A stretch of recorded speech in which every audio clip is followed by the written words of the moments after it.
Hello, welcome to our fifth set of PLCs. We are going to jump right in today with a new concept, a new idea. I'm your virtual PLC lead for 6 through 12 band, Dr. Zandra Bell McRoy, and I am ready to go. This is a really important topic, so I'm really ready to jump right in. Let's go. Backwards planning for band directors. Yes, I said it. Backwards planning for band directors, making sure that we plan with the end in mind. So this is what we're going to cover, and we are going to cover this in three different segments. So I've got a lot to cover, so we're going to break it up so that it's not so overwhelming. Um, we're going to talk about what does backward design look like, why use this method, um, the first step, and that's choosing your repertoire. Then we're going to break down the next step, identifying concepts and skills that need to be taught. And then you're going to plan your work and work your plan. And then finally, did it work? So let's jump right in. Okay. So what does backward design look like for us? Let's just jump into this idea. Um, so there are three stages of backward design. This is a chart that I found in some of the PLs that we all go through. And the first stage is to identify desired results. What is it that I want the students to understand and know and be able to do? Okay. So stage one for us, choose the repertoire.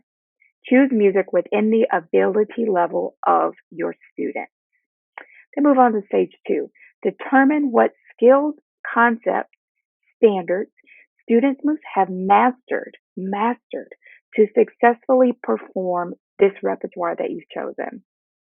And then finally, stage three, plan the learning experiences.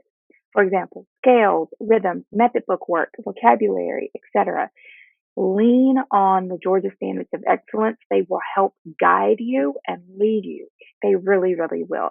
If you just take a little bit of time to unpack them, you will find that you will lean on them a lot more if they've been unpacked. So you know exactly what's sitting in front of you for creating, performing, responding, and connecting. Okay, that's my only little plug there. So, why use this method of instructional design? Why? Did you know that a backward planning design can help band directors avoid rote teaching? Um, for me, that is a non-negotiable. I can't do the rote teaching. I don't like to get into a cycle of teaching by rote.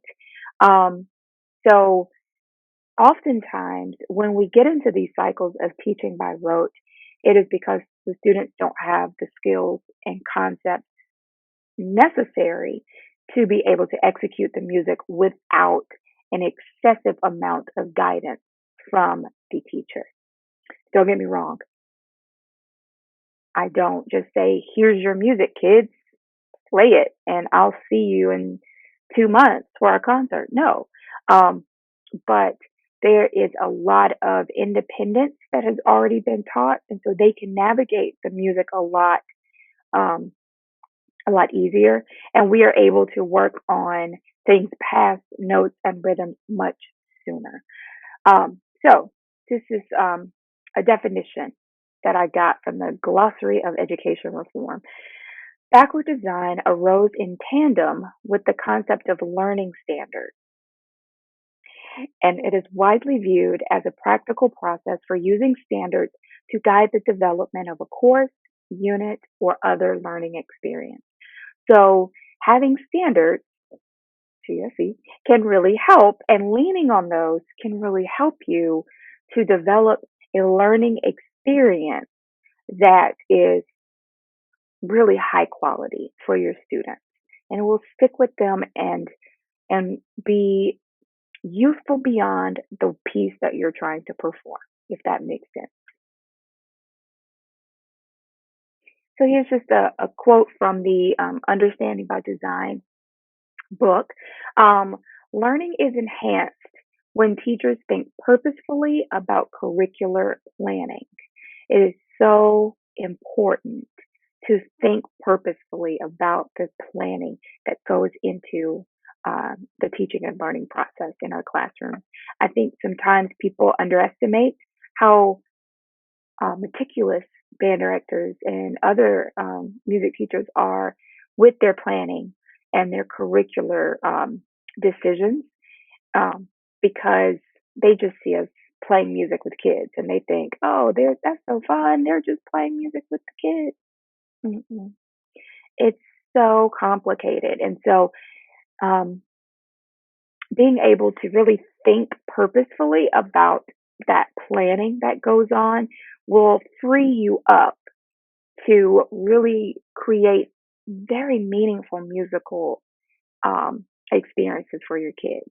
So we're going to dive deeper into that in our next segment. And I'll see you back here for PLC 5B. See you soon.